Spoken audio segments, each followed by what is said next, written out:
So now another game from this book, that by the way it's a good book because it has a lot of pictures of the players of a period. The paper, it's a really high quality, glossy, very heavy also is the book, and of course there are also tables with the results of tournaments. And of course all these games that we can see from a historical period in which computers didn't exist, so they actually had to find the right moves by themselves and actually thinking instead of switching up an engine, right, or switching it on.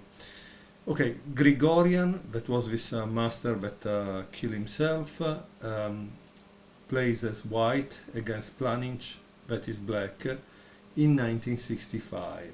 Okay, so d4.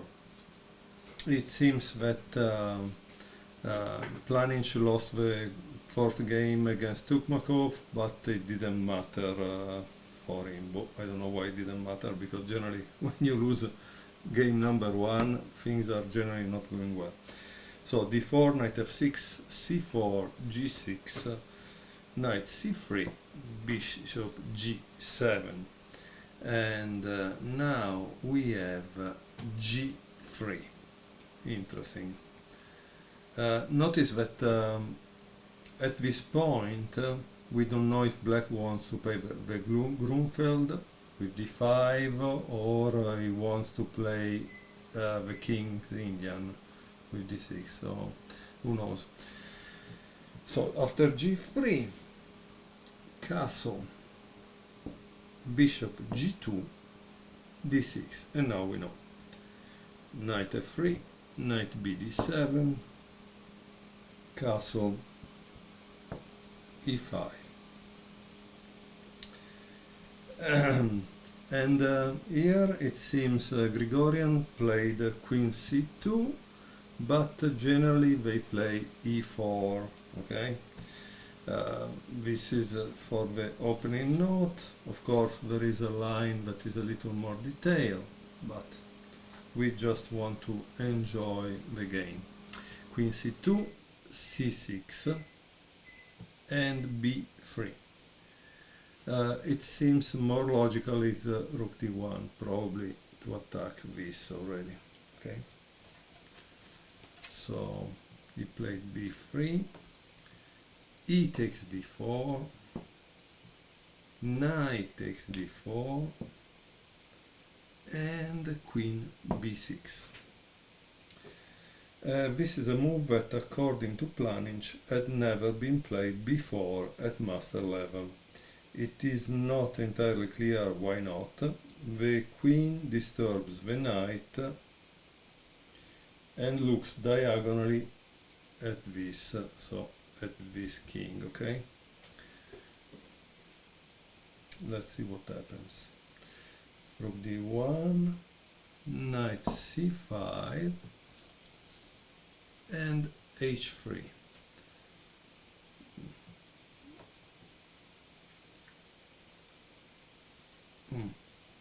Here the comment by George Moore is the white pieces are awkwardly placed, so e4 wouldn't be a good idea, and probably there was also a problem on knight g4, that's why h3. However, there is a long analysis. Another thing I must tell you of the book is that the analysis diagram is smaller than the diagram from the game, so it makes it easier to see when it's analysis and not the real game. Rook e8, bishop e3.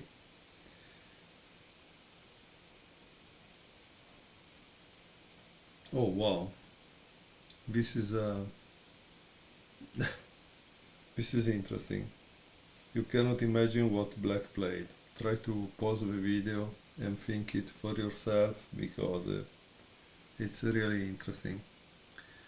So black played rook takes e3, boom, typical Planinc. So that's probably why the authors of this book, Mikhail Chishin and more, wrote this book, because of these beautiful sacrifices. Um, so rook takes e3, it says typical Planinc. The computer does not take this sacrifice too seriously at first, of course, and suggests everything possible instead.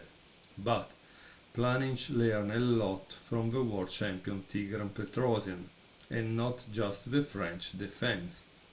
The positional exchange sacrifice was Petrosian's specialty. Yes, this was Petrosian's specialty, in fact. So white continue with f takes e3.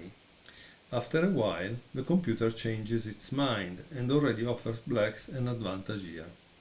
Okay, so imagine why we should study books, should get books and study the games in it, because we have made a selection of interesting stuff like this one. Bishop h6. More than this human move, a computer like an X-ray against the g3 pawn. So instead of this, the computer would play this. Okay, obviously the computer is at another level, but in the game bishop h6 was the move. However, yeah, it seems that the computer made a line up to move 19, this is move 14, where it proves that the sacrifice was correct, and black had the compensation. Knight d2, knight c7. Okay, so also Planinc arrived at the same idea, and he says, of course, Planinc saw the X-ray and later he used this attacking element to his advantage in many games. White had to be careful already. If a queen breaks into g3, white will fall apart at the seams. So king h2, knight h5, and bishop f3. It seems that here, if he played this, there would have been this. So be careful. And there is an analysis here in the book. Okay?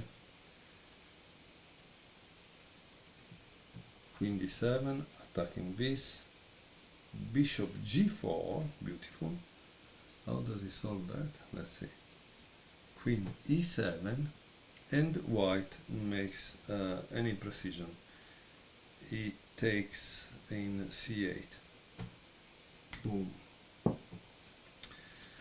So instead it seems he should have taken on h5. But the evaluation would have been unclear, but yet for both players. Okay. Instead now it becomes a mess for white. Bishop takes e3. Queen e1. Rook c8.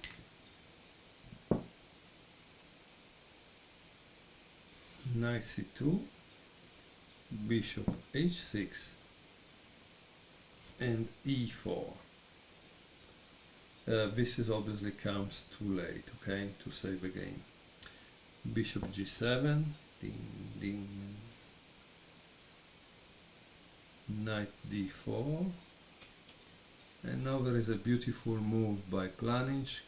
Please pause the video, try to find it, because it's kind of very interesting and beautiful. And so it makes worth to have bought this book, in my opinion, just for this game. It's a really beautiful game, but I didn't think it would be like this. I have played the King's Indian, but not with good results. And definitely I didn't have this kind of fantasy or imagination. Obviously, now you cannot take with a queen. Try to find out why. It's very, very easy. Okay? But you have to take with the king. Bishop takes d4, and let me pause for a second. Okay, so black just took here, which was the point of taking also there. Why? Because if you take on d4, what happens? You need always to ask yourself that question. If white takes on e4, there is queen e5, check, and taking this, okay? So that would be very good for black. Why would it be very good? Let's see it.